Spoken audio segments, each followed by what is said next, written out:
Hello, we are back with more Eurovision fun.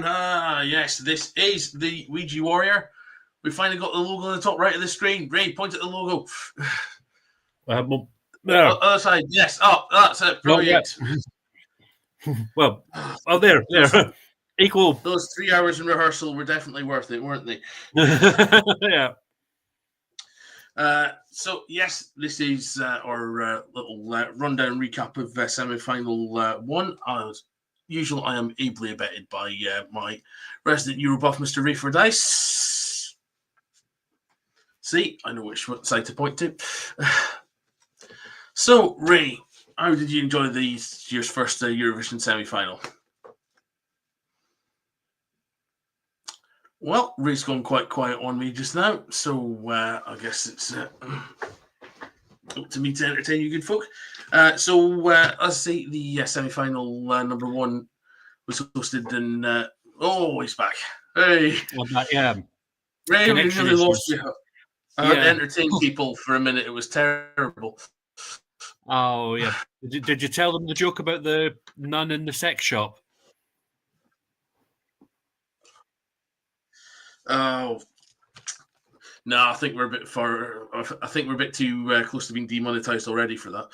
Okay, right, yeah. They're not ready for that kind of conversation. Oh no, save it for the next half hour, right? Right. So, as we were saying, the semi-final number one kicked off last night in Switzerland. So, first impressions, Ray, what did you think? The hosts were very friendly. Got a few jokes in. Some of the humor was a bit dry, but you kind of have to expect that when not every country's going to get everyone's different sense of humor. So if you just keep it dry and keep it neutral, then yeah. But they did a good job. Overall quality, I think the overall quality of everyone's performance was pretty good. I didn't see too many stage mishaps or any sort of it seemed to go pretty flawlessly from what I saw. Everyone's performance. So cool. Well, we'll talk about winners and losers as we go along. But first, we'll have to go straight to our newsroom for our dose of Euro news.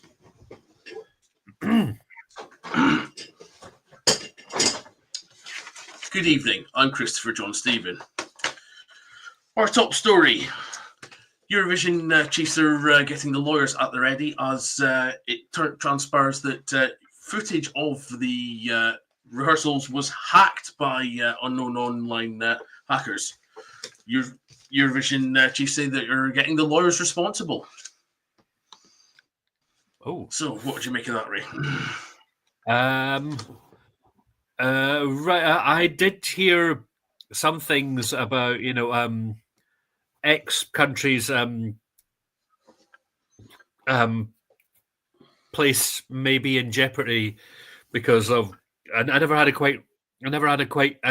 a proper read of the article, but yeah, I did see a couple of countries that had some part of their performance jeopardized in some way. I thought maybe someone had got like a voice infection or had injured themselves or something, or but yeah, if that's what it was, leaked footage. That was strange, and I do wonder if that affected why some countries didn't do as well as they should have. And the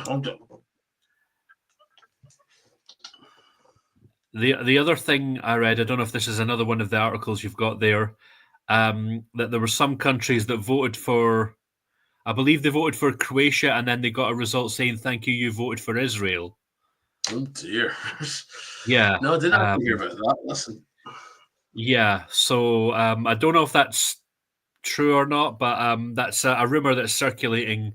If that's true, then that's very dodgy ground. Yeah, I mean, like I say, to be honest, I feel more sorry for the hackers because it's been there's been a sort of rise in cybercrime recently, and there's quite a lot of high-profile targets that have been gone for. So, in our country, Marks and Spencer and Harrods have been likely actors. Just interested who actually gets divvied out this job.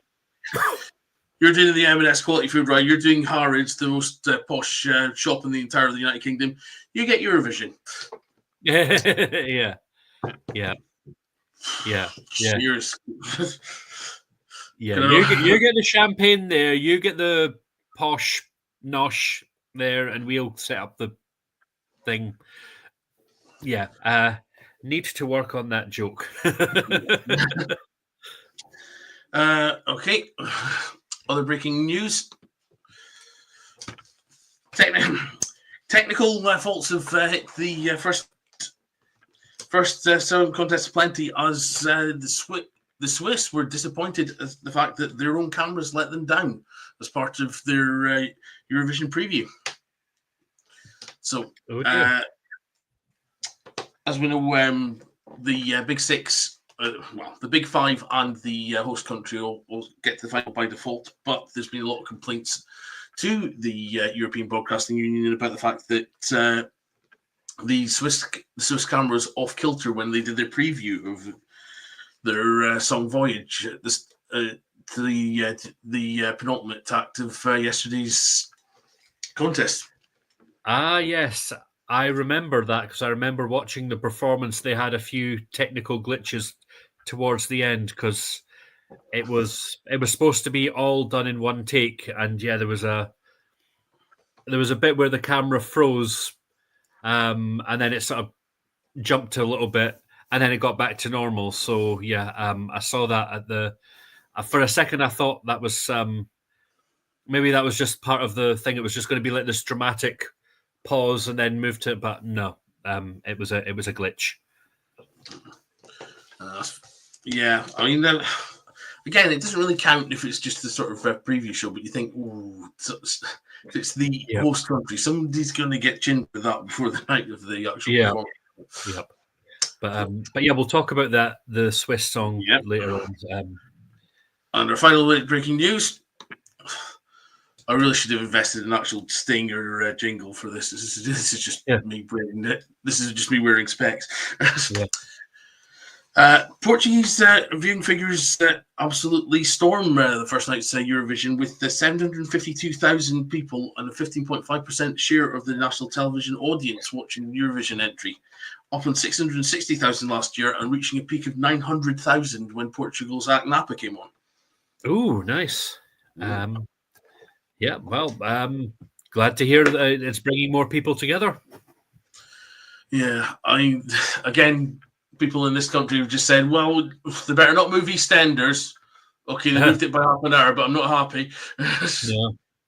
No, we can't. Yeah, no, we can't have our EastEnders interrupted. Not that I watch. Last time I watched EastEnders, Dot Cotton was still alive.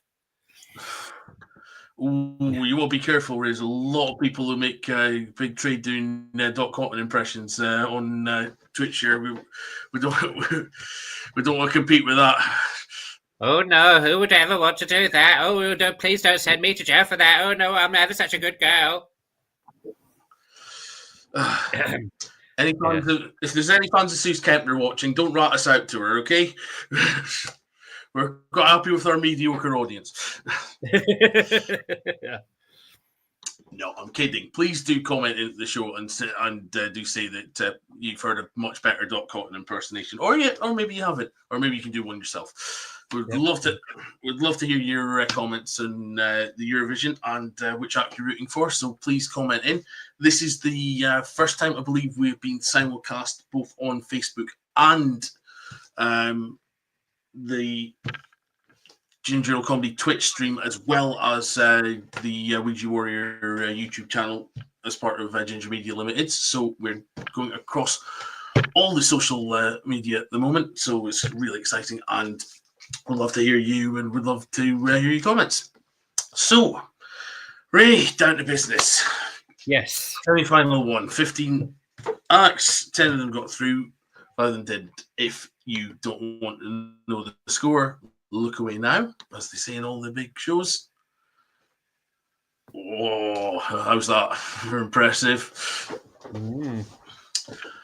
Oh, so while people are reading that on the screen, we'll talk about the sort of opening performance. Again, sort of go through the theme of sort of rejuvenation. I think they're making a big thing about the fact that the first Eurovision Song Contest was held in Switzerland. Now, you're the expert, Ray.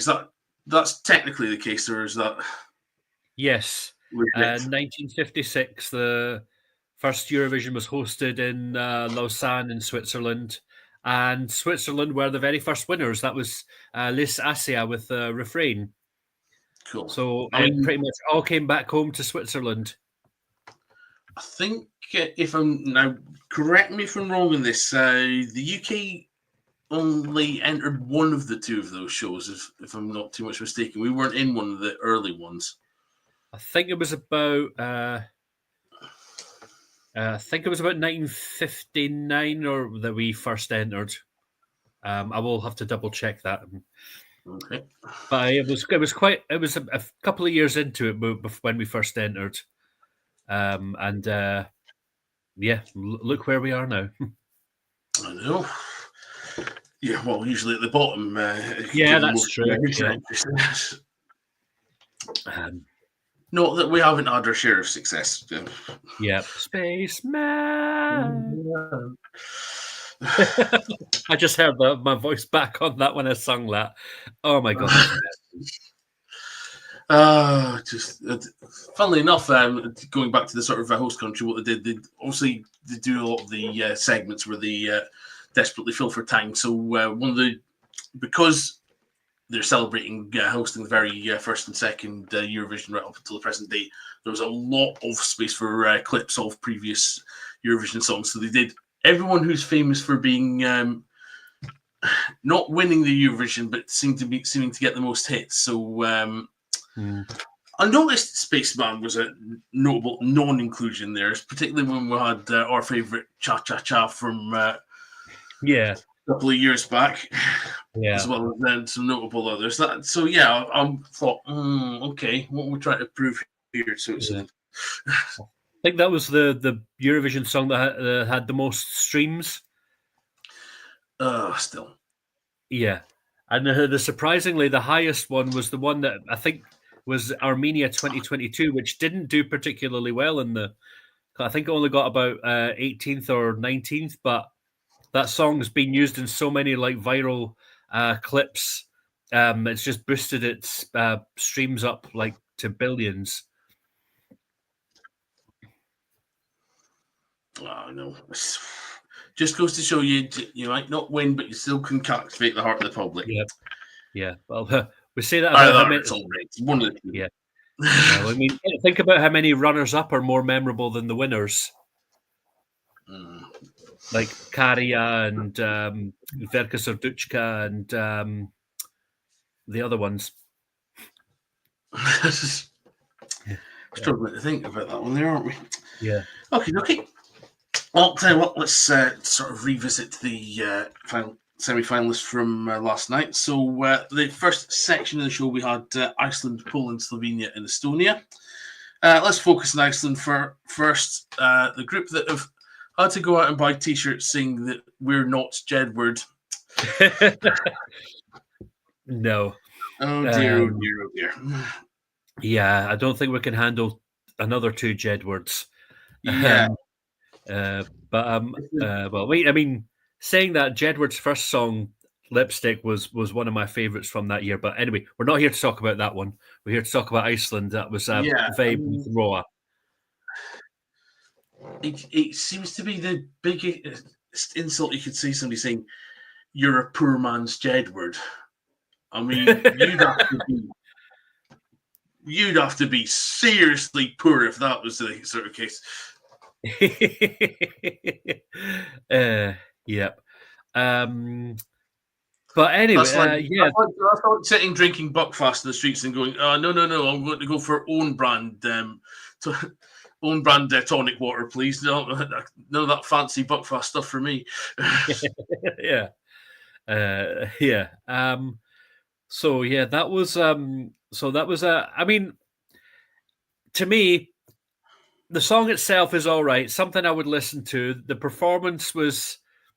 They had a couple of funny moments in it, especially when they did the sort of swiping away at the bit during the instrumental bit. And then the girl coming up and doing the little violin-y bit and then swiping again, like it was like bad Tinder profiles.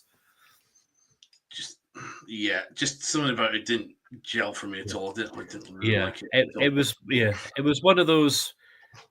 It was fun, but there was better songs this year. Yeah. Okay, next we have Poland. Obviously, maybe both of us are a bit biased because this. Oh no, I happen to know for a fact this is your favourite, right? Yep.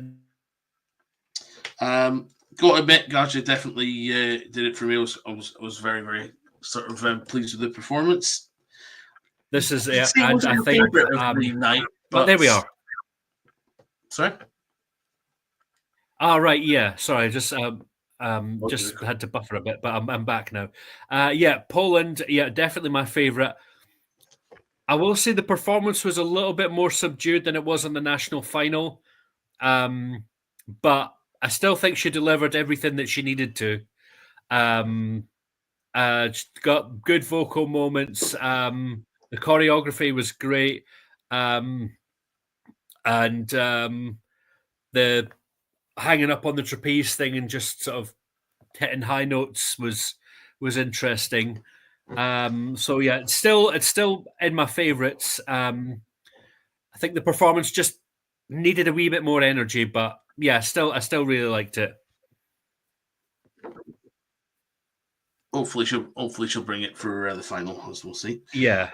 Now next we had Slovenia. I've got to admit, I was set up not to like this, and it absolutely blew me away. I thought this was definitely. I said online that was the best song I heard all night so far, and I thought it was very, very genuine. I sort of thought it was very honest. Yeah. Real shame that Europe didn't seem to go for it.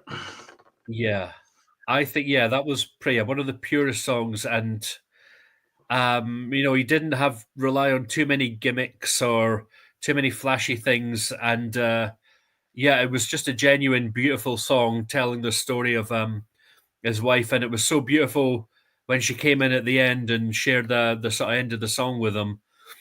The turning upside down thing, I guess it kind of makes sense in that sort of like their world was turned upside down. But it was pure. It was very raw.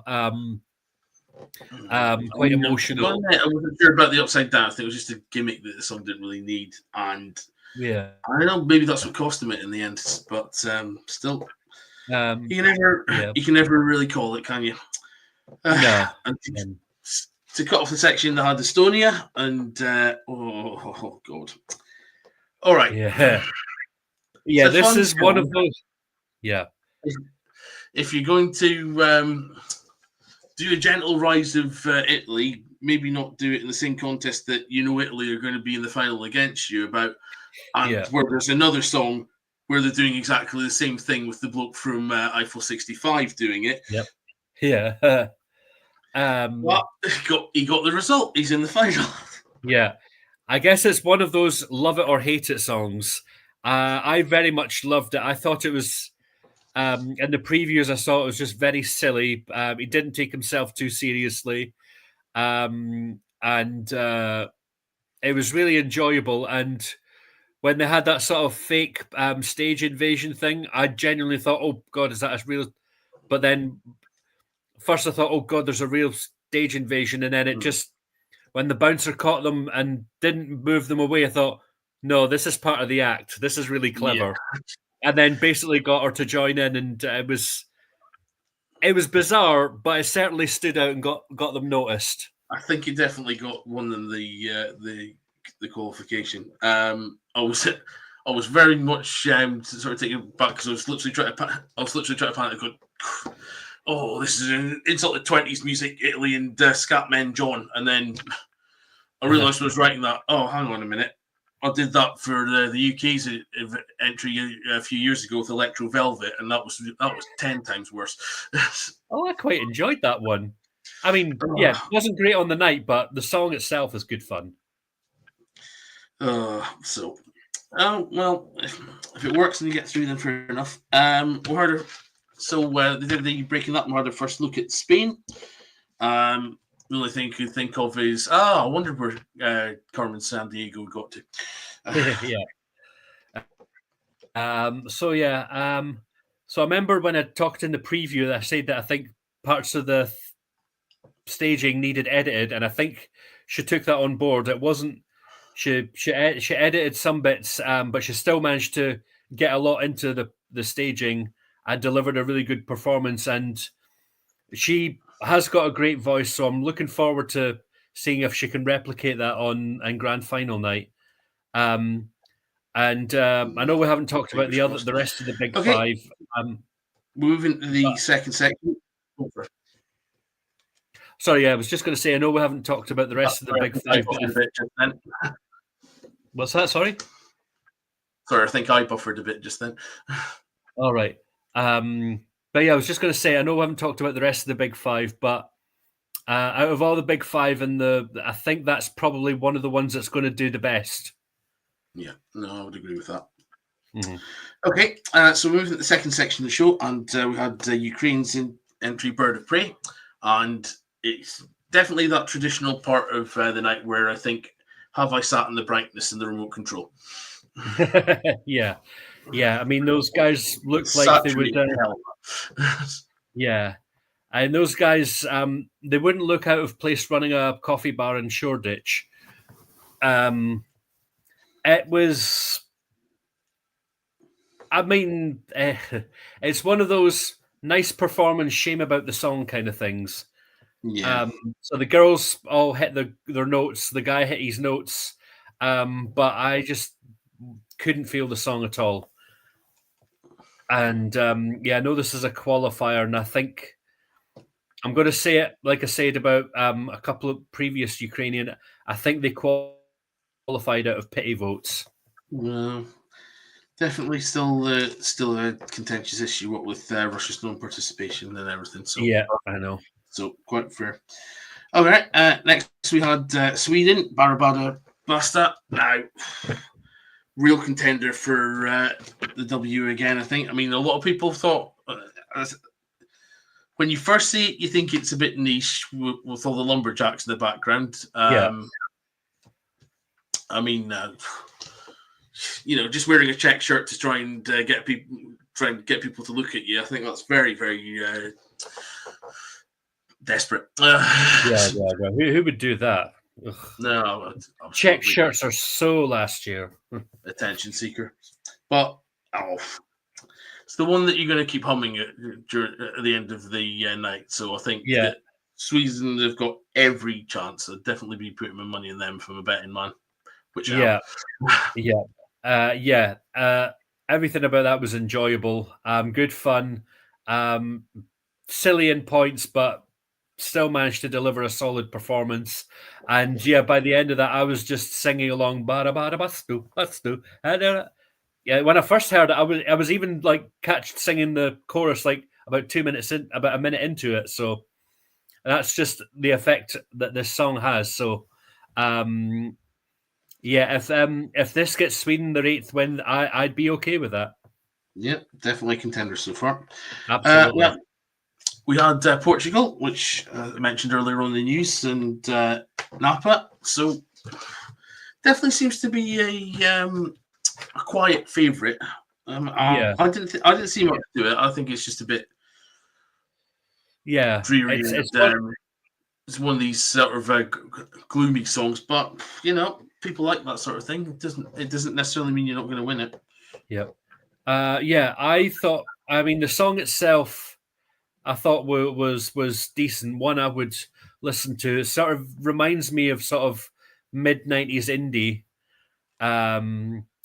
But I think the stage performance was a bit dull and there wasn't a lot of oomph to it. It was just they were all just there. But I mean, I guess what's the phrase? Just simple. Keep it simple, and and keeping it simple wins the race, or whatever the phrase is. Yep, definitely. All right. Next we had Norway and Lighter. Again, the wee young lad, Yeah. he's always going to get the mum's vote, I think. Yeah. So I know this song's quite personal to him. I don't know if there was I saw a clip of an awkward moment where he was being interviewed, and the interviewer was just trying to have a laugh with him and saying, so when people ask for a cigarette, are you their own lighter? And he laughed along, but he said the real reason about this song was about is telling a story about his mum's battle with cancer. So that was a bit awkward, but now that I mean, I understand the song a bit, but I still lacked a bit of sparkle. And yeah, when he went for the dance break, it was very. It was too short. Yeah. Again, one of those things I don't think if you can't rely on the song alone, then I think you're in trouble. But like I say, he's the young lad and youngest performer. I believe the youngest performer this year, isn't he? Mm. So I think he'll probably do quite well on the mum's vote. I would say. Yeah. Right. First one I'm unhappy about. Well, no. Second one I'm unhappy about. I was surprised Slovenia didn't get through, but Belgium being knocked out. Now this was a bit. I thought the staging was excellent. Okay, fair enough. Clues in the name. If it's got strobe lights in it, then a lot of people might not be able to watch it. I know Debbie hates a lot of too much strobe lights, so at least she doesn't have to be showing that for the final. But still, yeah, big disappointment. I was absolutely gutted. This was, it's. I mean, every year there's always a shock non-qualifier, and I think this year that's going to be Belgium, because when this song first came out, this was actually one of the favourites to win, like in the very early days. So to have it not qualify is a bit of a slap in the face. But yeah, like you said, it was a really good performance. Staging kept it simple, didn't go too flashy with the strobe lights, and I thought Red Sebastian actually vocally delivered brilliantly. So to find out he didn't qualify was quite devastating. Just want to say one thing though. I did see a clip. Someone was videoing like the qualifiers on their phone from the green room, and after Ukraine qualified, because they were the last ones announced. Do you know how when the lead singer basically walked up and just sort of walked to the camera and just sort of looked at them really awkwardly? Well, he walked off camera. There's a clip of him. He basically walked upstairs and went to Red Sebastian and just gave him a massive hug, which I thought was really, really nice. nice. Yeah, the sad thing, that was Red Sebastian's birthday yesterday. And for him to not qualify on his birthday was quite savage. That is a bit savage, but yeah. Breaks. Right, so on their second breaking, we saw Italy's entry. Now, yeah, what are you going to do if you already have two nations that are pretending to be you? The answer seems to be pretend to be David Bowie instead. Yeah. Yeah, well, it kind of works. I'm not going to lie. I quite like it, but like I say, yeah,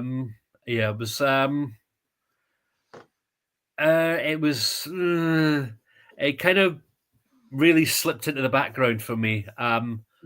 There wasn't a lot of sparkle in the performance. He just kind of sat there playing the piano and just singing this sort of like da da da da.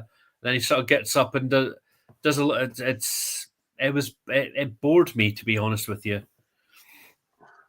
Yeah, I'm really worried that the 2025 Eurovision Song Contest is going to be a trivia question in 20 years' time. Yeah. Who won the 2025 Eurovision Song Contest? The Italian bloke. What, from Italy? No. Yeah.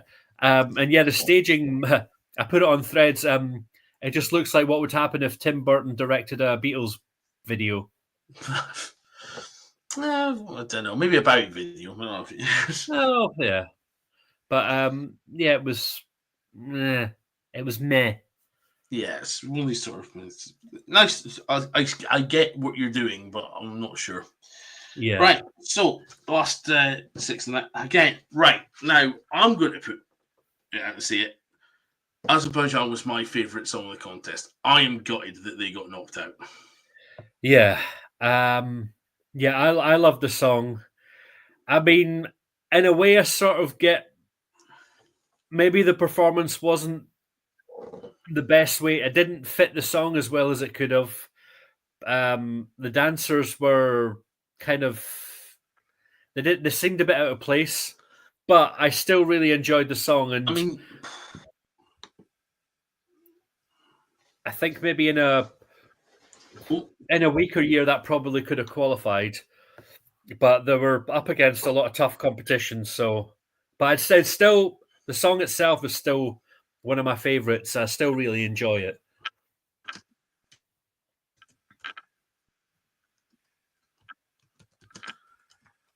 no, yeah. Again, if it had been another year, fair enough. But I think it did really well. Mixed the sort of traditional with your usual sort of Europop stuff. Yeah, I was surprised it didn't get more from the juries that voted.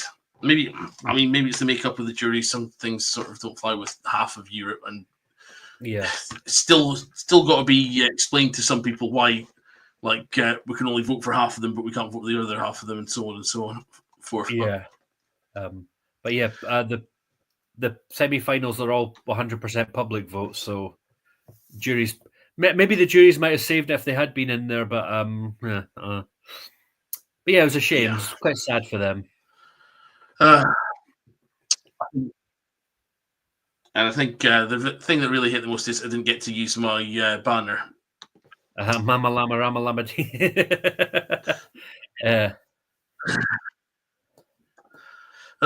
Never mind. Oh, well. Okay, you got to use it there. Okay. Well, there's only chance I'll get this year, but never mind. Yeah. I'll learn to live without it. Okay, so let's move on. Next up was San Marino and Tuta Takata. Now, like I say, didn't know coming into this. I thought they must have been really pissed off that they did a song taking the piss of Italy when somebody else already did it, but it had the bloke from Eiffel 65 who did Blue Dabba Dee Dabba Da in it, and oh my god. Yeah. First thing I noticed was, well, yes, he was DJing and everything, but he wasn't doing the main vocals, which kind of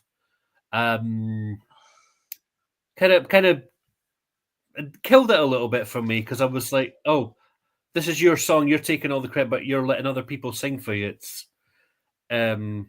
feels a bit feels a bit unjust, but I mean, saying that, it was a good song. It was fun, and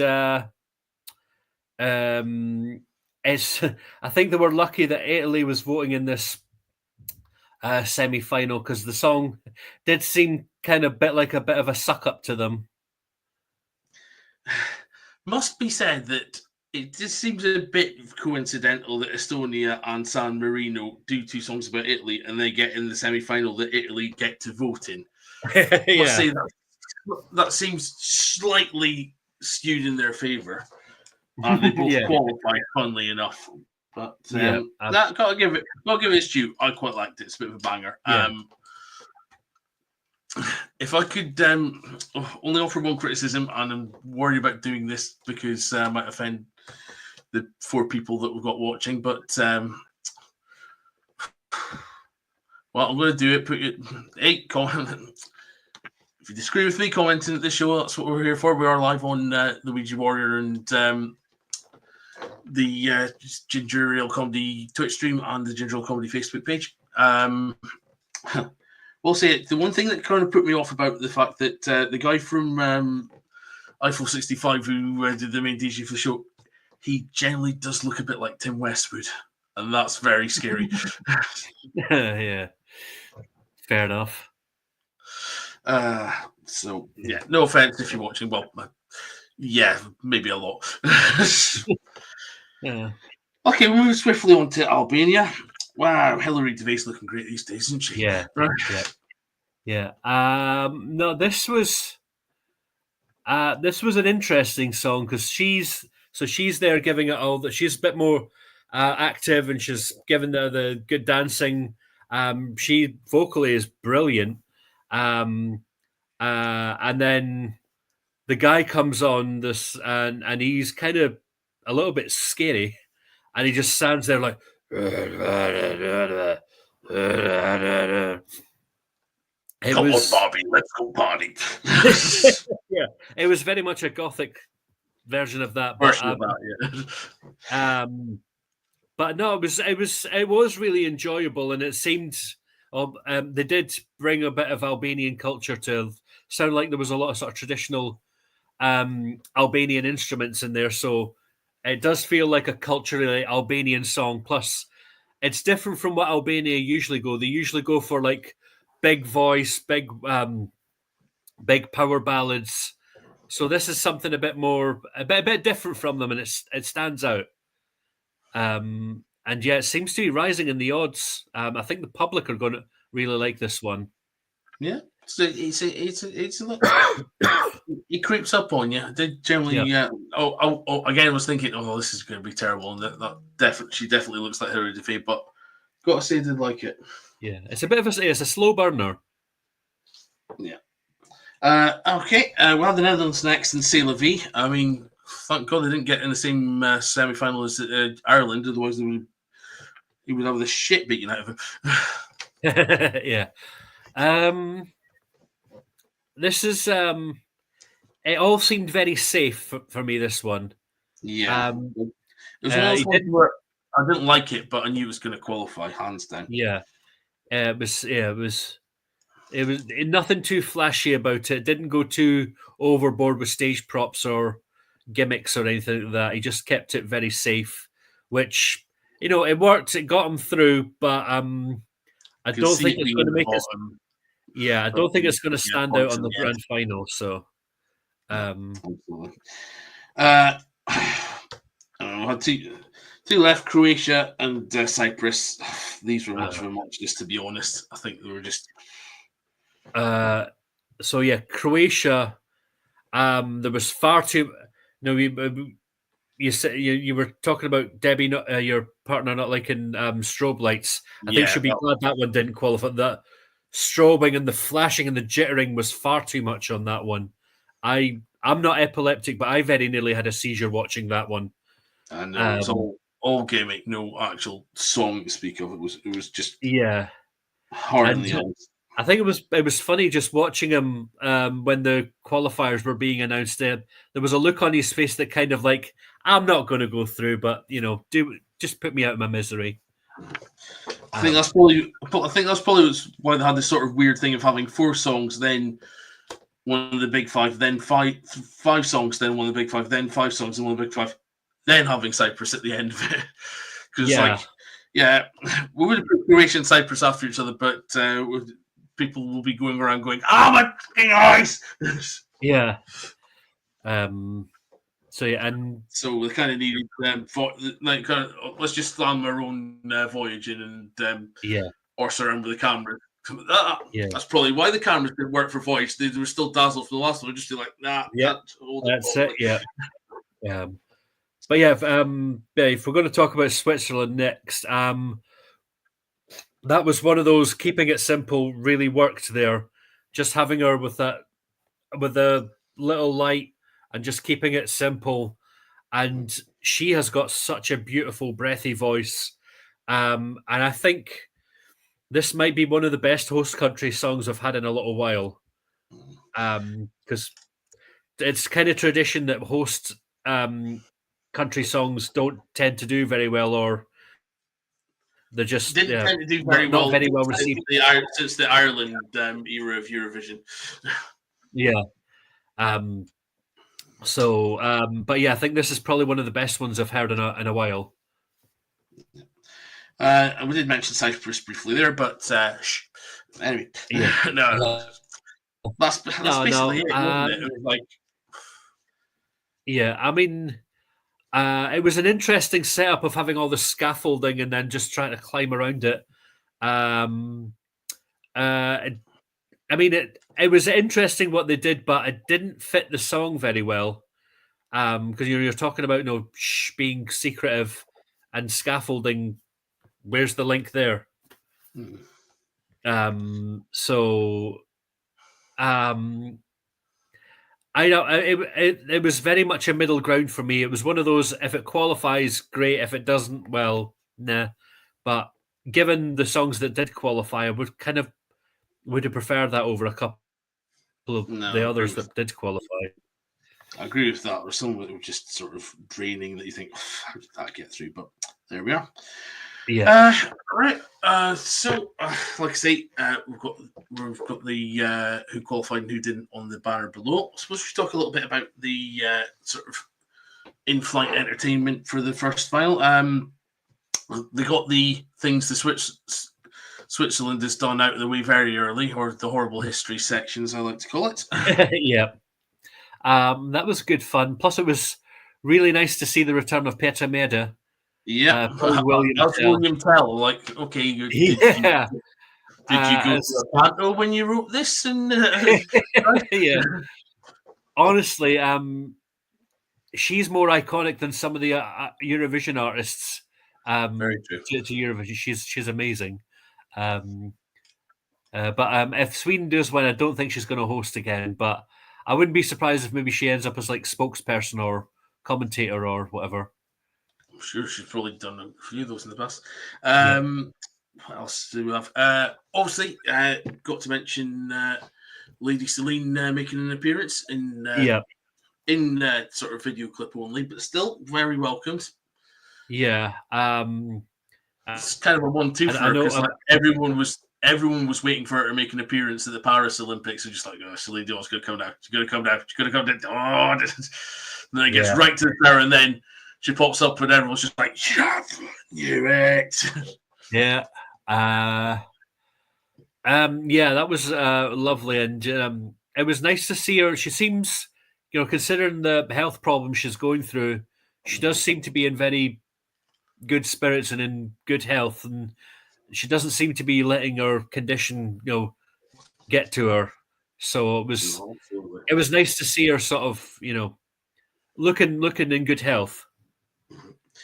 Oh, and you got to spot the you got to play your game with. Now, where do I know them from? Which country are they from last year? Oh, yeah. That was a bit awkward because I went live streaming thinking. Sorry, go ahead, Ray. I say, I was just because it was awkward because I went live on my Instagram thinking, the scores are going to come up, and then they just kept playing interval act. I'm like, so I cut that off like quite early on. But yeah, during that I was mentioning, who's that? Oh, I recognize him, and yeah, it was Sylvester Belt from Lithuania last year. And then turns out all the other acts were on that little tribute were 4 of the performers from last year. Had Marina Zatti from Greece, Yolanda from Portugal, Sylvester Belt from Lithuania, and the other one. I forgot who it was. I think it was the Ukrainian last, was it? Oh yeah, is it Jenny Heil from Ukraine? Yeah. Oh yeah, she was last year. That was one of your favourites last year, wasn't it? That was indeed, yeah. Last year. Yeah, which to be fair was it was a good solid effort, but yeah, that was last year. Right. Well, again, don't you worry, Ray. If you're missing being quizzed on your Eurovision knowledge, we're definitely going to be doing that as part of the forthcoming broadcasts on this channel, as per last year. Okay. Got to Right. give you a chance to get your crown back. Remember, you were deposed by Mr. John Yeah. Carruthers. So Am I up against him this year, or? we're still to devise what we're going to. Still to devise what I'm going to quiz you on. Well, it's obviously going to be Eurovision, but what specifically? Yeah. What specific part of Eurovision I'm going to quiz you on, but that will be decided in due course. So, semi-final 2 is tomorrow at 8 o'clock. We will be doing our roundup again, bringing you the latest Euro news, which will probably have got a jingle sorted out for by that time, but we'll see how things go. And of course, getting ready for the big final day. And I do say day because I hate the fact they always put a big football thing on in the afternoon for it, and then they've got Doctor Who on, and then they've got the Eurovision, and I've got to get through the lot of them. Yeah. Well, certainly keeps your day occupied. Yeah, that's true. And again, let's not forget the Doctor Who's very Eurovision themed this year, mainly because it's piss taking it. Because it's called the episode is called the Interstellar Song Contest, and Randall Clark Neil's in it. Yeah. And Shooty Gatwa is the spokesperson for the UK this year. And BBC folks very, very clever because they did a trailer for the show as they normally do, but they got Graham Norton to introduce it as he would do the Eurovision trailer. So if you're bleary-eyed at 1 a.m. having downed a couple of things and you watch it by accident, then you think it's the actual Eurovision trailer. Not that I've ever done that sort of thing. No. I think it's probably a good time to leave tonight's broadcast. All right. Yeah.